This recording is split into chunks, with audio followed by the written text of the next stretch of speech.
दोस्तों आज आपको मैं विशेष कुछ उदाहरणों के माध्यम से समझाऊंगा कि किसी भी व्यक्ति को, किसी भी कस्टमर को, जिसको भी आप प्लान दिखा रहे हो या प्रोडक्ट बता रहे हो आरसीएम का, तो उसको किस तरीके से इंफॉर्मेशन देनी है और आपको किस तरीके से इंफॉर्मेशन लेनी है, किसी प्रोडक्ट की इंफॉर्मेशन कैसे ली जाती है, कैसे उसके बारे में जांच पड़ताल की जाती है, ये सब आपको आज मैं बताने वाला हूं। क्योंकि सबसे पहला ग्राहक आप खुद हो, क्योंकि आप अगर सेल कर रहे हो तो आपने भी परचेस किया होगा।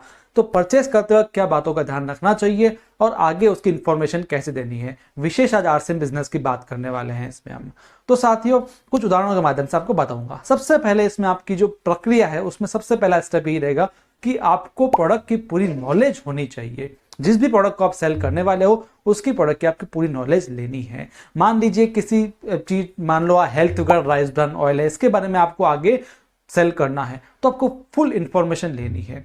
उसके फायदे बताने हैं, उसके इंग्रेडिएंट्स बताने हैं, उसकी विशेषताएं भी बतानी है और उसके क्या फायदे हो सकते हैं ये भी बताना है। साथ ही विशेषताएं और फायदे अलग अलग होते हैं। कहीं पर हमको विशेषताएं बताने पड़ती है, कहीं पर हमको फायदे बताने पड़ते हैं। जैसे मान लीजिए हमारा मॉइस्चराइजर है, सियोना का बॉडी लोशन है, तो इसके बारे में आपको लोगों को फायदे नहीं बताना है, क्योंकि लोगों को पता है फायदे एक मॉइस्चराइजर के क्या होते हैं, कि यहाँ पे स्किन को मॉइस्चर करेगा, ग्लो करेगा वगैरह वगैरह। आपको उस प्रोडक्ट की उस समय विशेषताएं बतानी पड़ेगी, जैसे ये अन्य मॉइस्चराइजर के मुकाबले क्यों अच्छा है, जैसे इसमें लाइट वेट है, इसमें चिपचिपाहट नहीं होती है और ये जल्दी से एब्सॉर्ब हो जाता है। इस तरीके की चीजें आपको बतानी पड़ती है। तो आपको ये ध्यान रखना पड़ेगा कि किस समय आपको विशेषताएं बतानी है, किस समय फायदे बताने हैं, और हर वक्त साइंटिफिकली चीजें नहीं बतानी है।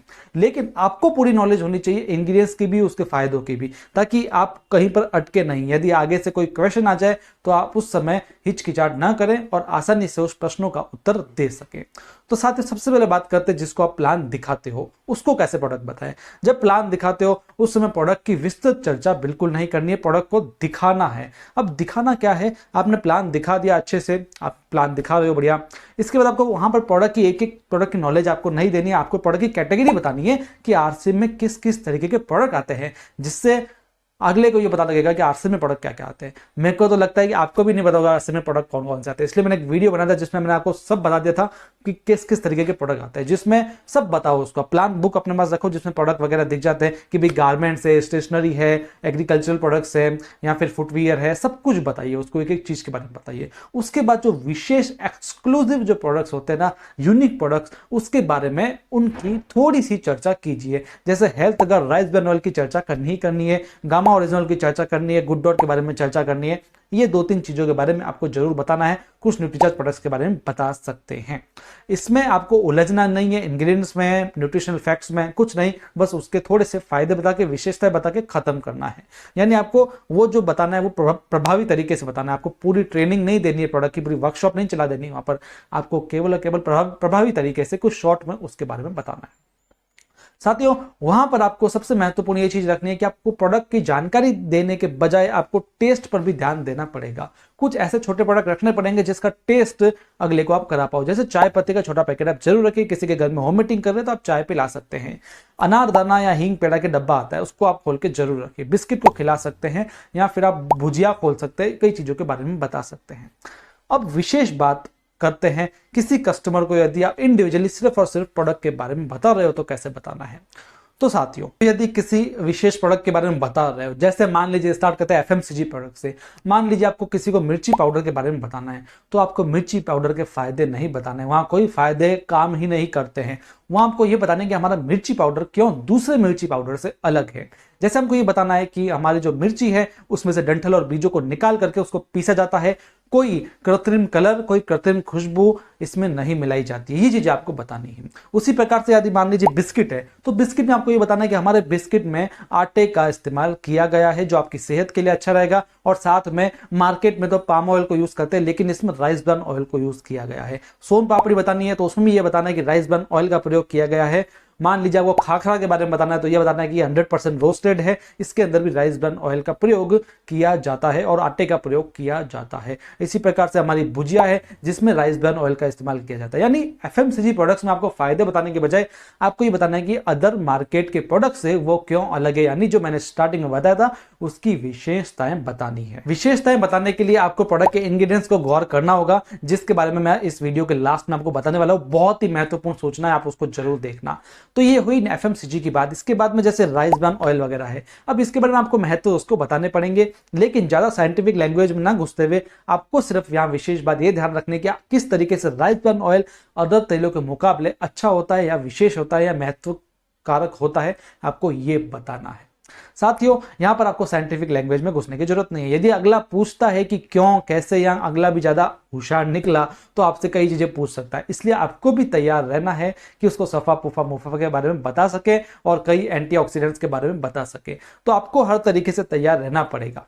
इसके बाद में आप बात करते हैं न्यूट्रिशन की बात करते हैं। साथ ही न्यूट्रिशन के वक्त आपको ध्यान देना है कि आपको एक एक इंग्रेडिएंट पे नहीं घुसना है, लेकिन आपको पूरी नॉलेज रखनी है। आपको केवल मोटे मोटे तौर पर बता के उसके पूरे फायदे जरूर बताने हैं। न्यूट्रिशन को बेचते वक्त सबसे पहले आपको उसको आवश्यकता बतानी पड़ेगी कि आपको आवश्यकता न्यूट्रिशन की क्यों है। आजकल खाना सही नहीं आ रहा है, हमारे अंदर अवशोषण की भी कमी हो रही है, खाना मिलावटी आ रहा है, इसलिए पर्याप्त न्यूट्रिशन हमारे शरीर को नहीं मिल रहा है। और जो भी बीमारी होती है वो क्यों होती है? किसी ना किसी विटामिन मिनरल की कमी से। अब इस विटामिन मिनरल को पहले से ही पूरा कर दिया जाए तो बीमारी होगी ही नहीं, यानी प्रिकॉशन के तौर पर इसको लेना पड़ेगा। ये एक तरह की दवाई नहीं है, एक तरह का खाना है। इस तरीके से आपको सबसे पहले जो उसकी आवश्यकता है वो उसको जगाना पड़ेगा, क्योंकि उसको पता नहीं है उसकी आवश्यकता क्या है। आपको उसको आवश्यकता बतानी पड़ेगी। उसके बाद आपको बताना है कि ये है मेरे पास न्यूट्रीचार्जमेंट, जिसके अंदर 30 न्यूट्रिएंट है, अलग अलग तरह के विटामिन मिनरल है, जैसे कैल्शियम, आयरन वगैरह। फिर उसके आपको फायदे बताने हैं। एक एक इंग्रेडिएंट के बारे में बताने की जरूरत नहीं है। यदि वह पूछता है तो आपको एक एक इंग्रेडिएंट के बारे में बताना पड़ेगा कि इसके अंदर बॉटेनिकल्स है, क्या क्या है, सब बताना पड़ेगा अगर वह पूछता है तो। बाकी आपको एक ऐसा प्रभावी उसके ऊपर प्रेजेंटेशन देना है जिससे वो आपसे खरीद लेगा। आपको बात समझ में आ रही होगी कि मैं क्या बताना चाह रहा हूं। अब जैसे न्यूट्रीचार्ज S5 है, आपको पहले सबसे पहले उसको क्या बताना है कि इम्यूनिटी की कमी क्यों हो गई है, क्यों इम्यूनिटी हमारे लिए जरूरी होती है। उसके बाद में आपको बताना है न्यूट्रीचार्ज S5 है जो इम्यूनिटी के लिए बेस्ट है। फिर यदि आपको बताना चाहो तो उसके 5 इंग्रेडिएंट के बारे में बता सकते हो, या आगे से कोई क्वेरी आए तो भी आप उसको बता सकते हो। अब जैसे न्यूट्रीचार्ज किट्स है, तो न्यूट्रीचार्ज किट्स में आपको एक एक इंग्रेडिएंट नहीं बताना है, आपको मेन चीज बतानी है। जैसे DHA है इसके अंदर, उसके बारे में बताइए, या उसके टेस्टिमोनियल्स बताइए, क्योंकि यहाँ पर टेस्टिमोनियल्स काम करेंगे, इसके क्या क्या प्रभाव पड़े हैं। जैसे गामा ओरिजिनल है तो उसके भी टेस्टिमोनियल्स काम करेंगे। यूट्यूब पे उसको वीडियो दिखा सकते हो टेस्टिमोनियल्स के, हमारे चैनल पर भी कई टेस्टिमोनियल के वीडियो है। फिर आप उनको उनके फायदे बता सकते हो। लेकिन टेस्टिमोनियल्स बहुत जरूरी है। और साथ में जो आप बुकलेट लेके जाओगे ना, वो सबसे मेन है, इसलिए बुक्स का इस्तेमाल जरूर करें, वो बहुत ही प्रभावी होती है। और वीडियोस का भी इस्तेमाल तो कर ही सकते हैं। इसके बाद में अब ये तो हुई प्रोडक्ट की बात। अब आपको नॉलेज कैसे लेनी है, कैसे किसी प्रोडक्ट का इंग्रेडिएंट देखा जाता है, कैसे उसकी विशेषता पता लगाई जाती है, कैसे उसके न्यूट्रिशनल फैक्ट्स देखे जाते हैं, वो बताने वाला हूं, जो बहुत ही मेन होता है। साथियों, कोई भी प्रोडक्ट होता है ना, उसमें सबसे पहला काम होता है इंग्रेडिएंट्स का। RTI के तहत, राइट टू इंफॉर्मेशन, हर एक प्रोडक्ट के लेबल के ऊपर उसके इंग्रेडिएंट, उसके न्यूट्रिशनल फैक्ट्स लिखे होते हैं। जो भी पता करना होता है प्रोडक्ट के आगे से नहीं, उसके पीछे से करा जाता है। मैं हर वीडियो में आपको बताता हूँ। आगे सिर्फ ब्रांड का नाम लिखते हैं, उसकी 3 विशेषताएं लिखी होती है और कुछ नहीं लिखा होता है, लेकिन पीछे आपको सारा उसका मटेरियल मिल जाता है जो आपको चाहिए। तो सबसे पहले तो मैं आपको बताऊँ, केवल RCM के लिए नहीं बता रहा हूँ मैं आपको, अगर आप कहीं से और भी सामान यदि लेते हो तो भी आपको मैं बता रहा हूँ कि क्या क्या चीजें ध्यान में रखनी चाहिए। अब इंग्रेडिएंट्स जैसे होते हैं, उसमें सबसे पहला जो लिखा होता है इंग्रेडिएंट्स में, वो उस प्रोडक्ट में सबसे ज्यादा होता है। और उसके बाद वो क्रमानुसार होता है उसकी क्वांटिटी के हिसाब से। जैसे किसी चीज में लिखा हुआ है मैदा सबसे पहले लिखा हुआ है, तो उस प्रोडक्ट में मैदा सबसे ज्यादा होता है। कोई कोई परसेंटेज लिखता है, कोई कोई नहीं भी लिखता है। मान लीजिए उस प्रोडक्ट में शुगर लिखा हुआ है तो यानी उसमें शुगर ज्यादा है। अब जैसे ये डेयरी मिल्क वगैरह जो चॉकलेट आती है, इसके ऊपर सबसे पहले शुगर लिखा होता है, इसके अंदर शुगर सबसे ज्यादा है। आप मानते हो कि वो चॉकलेट है, तो चॉकलेट आप देखेंगे सबसे लास्ट में कहीं चॉकलेट लिखा होगा, चॉकलेट का एक फ्लेवर डाला गया होगा। तो इन चीजों को हमको देखना पड़ता है। जैसे अब दूसरी बात, इसमें क्या क्या डाला हुआ ये भी देख सकते हैं। जैसे जो मार्केट के भुजिया वगैरह आता है, उसमें देखेंगे कि तेल लिखा होता है वेजिटेबल ऑयल, और ब्रैकेट में लिखा होगा पाम ऑयल या पामोलिन ऑयल, यानी उसके अंदर पाम ऑयल का इस्तेमाल किया गया है। लोग इसको नहीं देखते हैं। और वहीं आप RCM के कोई प्रोडक्ट्स को उठा के देखेंगे खाने पीने के, तो वहाँ राइस ब्रान ऑयल देखने को मिलेगा आपको। तो ये चीज़ हमको ध्यान में रखने की जरूरत है। इसके बाद में आप देखेंगे कई प्रोडक्ट्स में आपको लगता है कि इसमें शुगर नहीं होगी, तो फर्स्ट या सेकंड नंबर पर शुगर होता है। जैसे मार्केट के जो प्रोटीन पाउडर्स होते हैं उसमें पहले नंबर पर कई जगह शुगर होता है लिखा हुआ, यानी उसमें शुगर ही ज़्यादा डाली गई होती है। इसके बाद में आप देखो कि और इंग्रेडिएंट जो नीचे नीचे छोटे छोटे लिखे होते हैं, जो कई केमिकल्स के भी नाम होते हैं, उसके बारे में आपको डीप जाने की जरूरत नहीं है। यदि जाना चाहो तो आप उसको उठा करके गूगल पर भी सर्च कर सकते हो। साथ में यदि उसके अंदर कोई प्रिजर्वेटिव होगा तो उसका भी नाम लिखा होगा, जिसको आप गूगल पे डाल के आसानी से चेक कर सकते हो।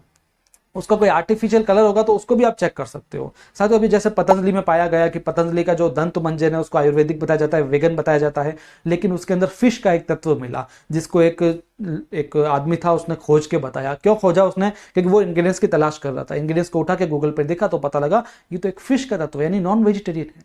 इन चीजों को आपको ध्यान में रखना पड़ता है। अब बात करता हूं मैं न्यूट्रिशनल फैक्ट्स की, जो न्यूट्रिशनल इंफॉर्मेशन होती है जिसको लोग इग्नोर करते हैं, लेकिन मैं आपको इस तरीके से बता रहा हूं जैसे आप उसको इग्नोर नहीं करेंगे, उसको देख के आप प्रोडक्ट का अंदाजा लगा सकते हैं। जैसे कोई प्रोटीन पाउडर होता है तो उसके अंदर साफ लिखा होता है कि इसके अंदर शुगर कितना है, इसके अंदर प्रोटीन की मात्रा कितनी है। जैसे कई प्रोटीन पाउडर मार्केट में 300 रुपए के आते हैं, आरसी में 800-900 रुपए के आ रहे हैं, तो लोग समझते हैं यार 300 रुपए का सस्ता मिल रहा है, लेकिन आप वहां देखते नहीं हो कि उस प्रोडक्ट में प्रोटीन असलियत में कितना है जिसके लिए हम उसको ले रहे हैं, और शुगर कितना है। तो अब उसमें देखेंगे तो 10% 12% प्रोटीन है, जबकि आरसी में आपको 70% 80% तक की प्रोटीन मिलता है। यानी एक उदाहरण के माध्यम से बता रहा हूं मैं आपको। इन चीजों को आप देख सकते हो कि भाई किस न्यूट्रिएंट की कितनी मात्रा उसके अंदर डली गई है।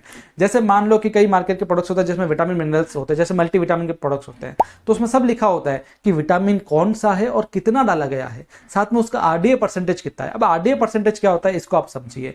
आरडीए क्या होता है? WHO जो है, वर्ल्ड हेल्थ ऑर्गेनाइजेशन, इसने हर एक विटामिन मिनरल की मात्रा निर्धारित कर रखी है कि किसी वयस्क व्यक्ति में उसको कितनी उस विटामिन की मात्रा चाहिए होती है। मान लीजिए विटामिन सी है, उसकी 100 mg की मात्रा डेली उसको चाहिए, मान लीजिए ना 100 mg की मात्रा उसको चाहिए, और किसी प्रोडक्ट में 50 mg विटामिन सी डाला गया है तो वहां लिखा जाएगा 50% आरडीए, यानी आरडीए का 50% उसमें डाला हुआ है।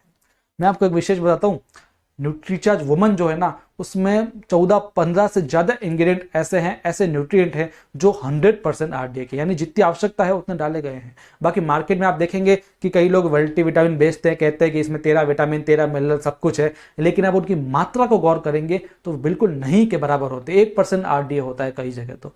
यानी इन चीजों को भी आपको देखना पड़ेगा कि उसके अंदर विटामिन की मात्रा कितनी है। लोग कहते तो है इसमें विटामिन सी है, विटामिन बी है, विटामिन B12 है, इसमें आयरन है, इसमें मैग्नीशियम है, इसमें मैग्नीज है, सब कुछ है, लेकिन आखिर उसकी मात्रा कितनी है कैसे पता लगेगा? आपको न्यूट्रिशनल फैक्ट से पता लगेगा।